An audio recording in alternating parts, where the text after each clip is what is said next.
ইতালিতে বাংলাদেশি মালিকানাধীন ব্যবসা বাড়ছে।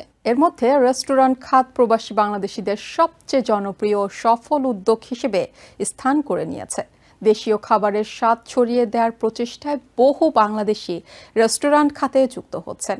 এরই ধারাবাহিকতায় রোমের আরকুর্দি তীব্রতিনা এলাকায় জমকালো আয়োজনের মধ্য দিয়ে উদ্বোধন করা হলো কম্বো 2 রেস্টুরেন্ট। কম্বো 1 এর জনপ্রিয়তা ও আস্থা অর্জন করে ইতোমধ্যে একটি সুপরিচিত নাম হিসেবে প্রতিষ্ঠিত হয়েছে রেস্টুরেন্টটি।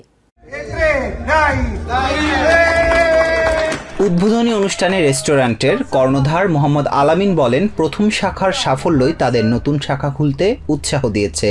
গ্রাহকদের ভালোবাসা নেই তো কিছুই নেই। এ সময় সবাইকে রেস্টুরেন্টে যেতে ও খাবারের স্বাদ নেওয়ার আহ্বান জানান তিনি। আমাদের যেই কম্বো মধ্যে আছে ওইটার মানের মতো আমরা এই কম্বোকে ওই রকম মান বজায় রেখে আপনাদের চাহিদা অনুসারে এবং আপনাদের ভালোবাসার দিক থেকে লক্ষ্য করে আমরা সামনে এগিয়ে যেতে চাই। তো সকলেই আসবেন, আপনাদের দাওয়াত রইল।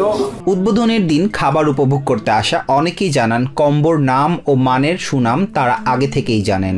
তাই উদ্বোধনী অনুষ্ঠানে গিয়ে নিজ চোখে তা দেখার অভিজ্ঞতা নেন তারা। কম্বো রেস্টুরেন্ট প্রথম আউটলেটে গেছিলাম, ওইখানে খানাটাও ভালো, মান উন্নত।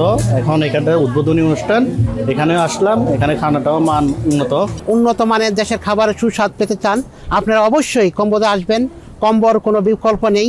বরাবরই কম্বোর খাবার তো সবসময় স্পেশাল, তো আশা করি এইটা ওই রকম করে ওই কম্বোর খাবারগুলা এখানে সার্ভ করতেছে। আমি আশা করি যে এটা খুব ভালো, ওরা ওইটার থেকেও খুব ভালোভাবে এখানে চালাতে পারবে, কারণ এটা একটা বাঙালিদের একটা কেন্দ্রস্থল। প্রবাসী বাংলাদেশিদের উদ্যোগ ও কঠোর পরিশ্রমে ইটালির রেস্টুরেন্ট খাতে নতুন অধ্যায় রচনার ইঙ্গিত দিচ্ছে কম্বো 2। নতুন এই পথ চলা সাফল্যের ধারাকে আরও এগিয়ে নেবে, এমনটাই আশা রোমের বাংলাদেশি কমিউনিটির সদস্যদের। লোকমান হাকিম, TVN 24 নিউজ ডেস্ক।